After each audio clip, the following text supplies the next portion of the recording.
राज्यसभा सदस्य विवेक तनखा की press conference. Congress मुख्यालय राजीव भवन में प्रेस कॉन्फ्रेंस है। प्रदेश कांग्रेस अध्यक्ष मोहन मरकाम भी हैं पत्रकार वार्ता में उपस्थित। ये बड़ी खबर इस वक्त की आ रही है, आपको बता दें, राज्यसभा सदस्य विवेक तनखा की प्रेस कॉन्फ्रेंस। तो जब ये एक नया व्यवस्था आई तो इसपे किसको आपत्ति हो सकती है और इसमें क्या क्राइम हो सकता है, मुझे ये समझ नहीं आ रहा है। देखिए, ईडी के पास कोई भी केस जब पहुंचता है उसके 2-3 प्री रेक्विजिट्स होते हैं। एक, it has to be a schedule offence. अब आप कहते हो कि शेड्यूल ऑफेंस क्या है, तो सुब्रमण्यम स्वामी जी का जो केस है वो एफआईआर नहीं है, वो एक उनकी कंप्लेंट है। मैं कंप्लेंट के गुण दोषों में इस वक्त नहीं जा रहा हूं, वो कोर्ट डिसाइड करेगी। उन्होंने एक प्राइवेट कंप्लेंट फाइल की कि ये जो कांग्रेस पार्टी ने रीअरेंजमेंट ऑफ बिजनेस किया है,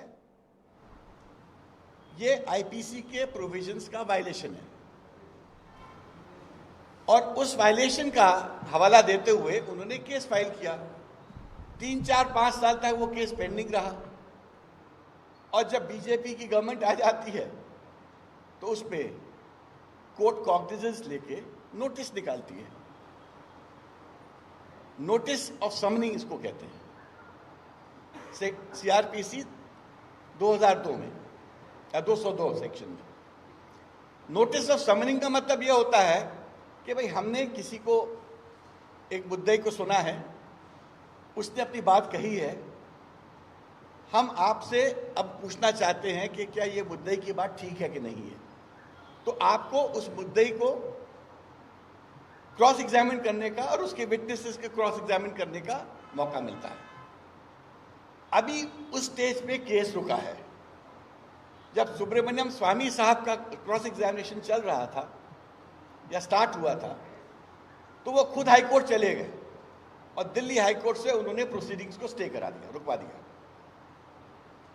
तो ये है टोटल परिस्थिति। कोई एफआईआर नहीं है, कोई शेड्यूल ऑफेंस नहीं है। इसके बावजूद एक कंप्लेंट के बेसिस पे शेड्यूल ऑफेंस को मानते हुए एक केस रजिस्टर किया जाता है। जब केस रजिस्टर किया जाता है तो 2015 में तफ्तीश के बाद ईडी का ही कहना है, जो हम लोगों की जानकारी है, कि इसमें कोई केस ही नहीं बनता है, मनी लॉन्ड्रिंग का केस नहीं बनता है, इनफैक्ट केस स्टार्ट करने का केस नहीं बनता है।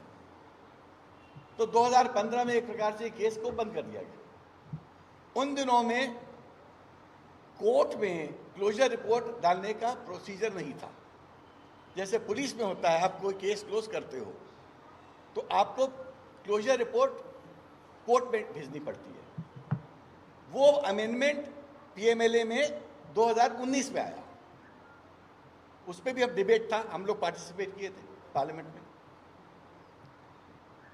तो उस क्लोजर रिपोर्ट को, जो कि उस वक्त हो चुकी थी, क्योंकि वो एक डिपार्टमेंटल रिपोर्ट जैसी थी, उसको आप कभी भी रीओपन कर लो, कोई किसी के राइट्स का तो कोई फिक्र ही नहीं उसमें। तो उन्होंने रीओपन कर दिया 18-19 में। और उसको लेके जो आज समन्स आए हैं, जिसका न्यायिक चैलेंज जब होगा ये एक अलग विषय है, बट जो तरीका अपनाया गया उसको हम कंडेम करते हैं। कोई प्रेडिकेट ऑफेंस नहीं है, कोई शेड्यूल ऑफेंस नहीं है, कोई एफआईआर रजिस्टर्ड नहीं है। स्वामी जी की कंप्लेंट अभी कोर्ट पे पेंडिंग है, समनिंग एविडेंस पे स्टे हो चुकी है कंप्लेंट उन्हीं के कहने से। तो आज क्या विषय है कि आप कांग्रेस के लीडर्स को और टॉप लीडरशिप को क्या पूछना चाहते हो? और उससे भी बड़ा प्रश्न, ये तो मैं बता रहा हूं कि केस ही नहीं है, उससे बड़ा प्रश्न तो ये है, मनी लॉन्ड्रिंग का डेफिनेशन है। मनी लॉन्ड्रिंग मतलब पैसे की एक राउंड ट्रिपिंग, मतलब पैसे का मूवमेंट होता है, जो कि कहते हैं proceeds of crime.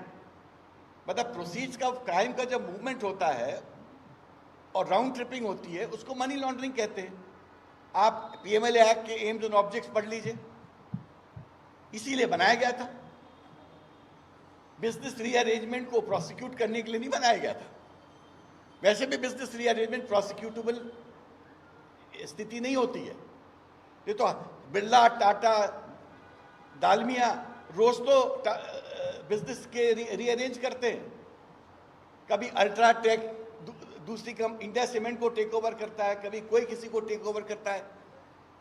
Equities transfer होते हैं, इक्विटीज क्रिएट होते हैं। तो क्या ये ऑफेंस बन जाएगा? ये बिजनेस अरेंजमेंट कभी ऑफेंस नहीं होता है। आपने बिजनेस अरेंजमेंट को ऑफेंस बना दिया, और वो भी मनी लॉन्ड्रिंग का प्राइमा फेसाई। कोई मनी ट्रिपिंग नहीं है, कोई एक पैसा का कहीं मूवमेंट नहीं है, एक पैसे का मूवमेंट नहीं है। प्रॉपर्टी एजीएल की थी, आज भी प्रॉपर्टी एजीएल की है। खाली जो कांग्रेस पार्टी ने 90 करोड़ रुपए का डेट एजीएल पे था, जो आउटस्टैंडिंग था, उसको एक प्रकार से उस डेट को समाप्त किया, वेव किया या खत्म किया, और उसके तहत इक्विटी क्रिएट होके यंग इंडिया को इक्विटी दे दी गई। दैट मीन्स इक्विटी के माध्यम से आप मैनेजमेंट में रहते हो। वैसे भी कांग्रेस पार्टी का मैनेजमेंट था, एजीएल के ऊपर पॉलिटिकल पार्टी थी, साथ साथ चलती थी, एक ही आइडियोलॉजी थी। आरपी एक्ट में इसका कोई प्रोहिबिशन नहीं है।